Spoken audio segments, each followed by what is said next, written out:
नमस्कार दोस्तों, मैं सागर कुमार। आज की बड़ी खबर सुनकर मन में एक सवाल बार बार उठ रहा है। हमारी दुनिया कितनी नाजुक है। तेल के लिए हम पहले से ही हॉर्मुज जल भूमध्य पर निर्भर हैं, लेकिन अब इंटरनेट भी उसी संकट में फंस गया है।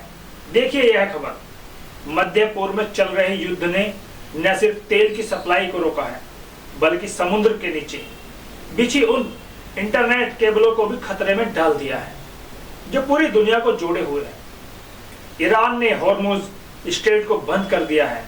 लाल सागर में भी हूती हमले फिर से शुरू हो गए हैं। इन दोनों जगहों से गुजरती वो फाइबर ऑप्टिक केबलें जो इंटरनेट की रीढ़ है।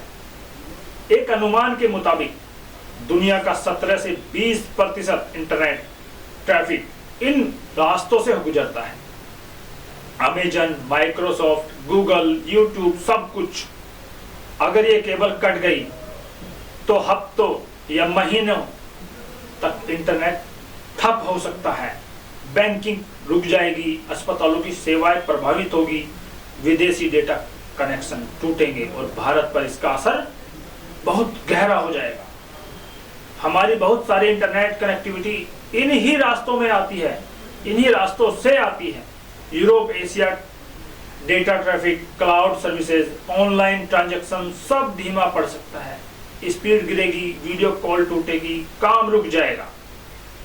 जो देश इन केबलों पर निर्भर है वे सबसे ज्यादा प्रभावित होंगे। यह खबर चिंताजनक है।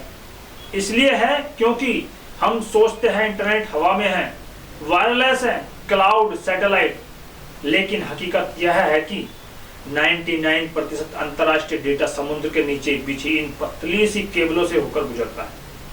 यह केबल हजारों किलोमीटर लंबी है, पानी में 200 फीट गहराई तक आसानी से निशाना बन सकती है, चाहे जानबूझकर, चाहे गोलाबारी में, चाहे जहाजों के लंगर गिरने से।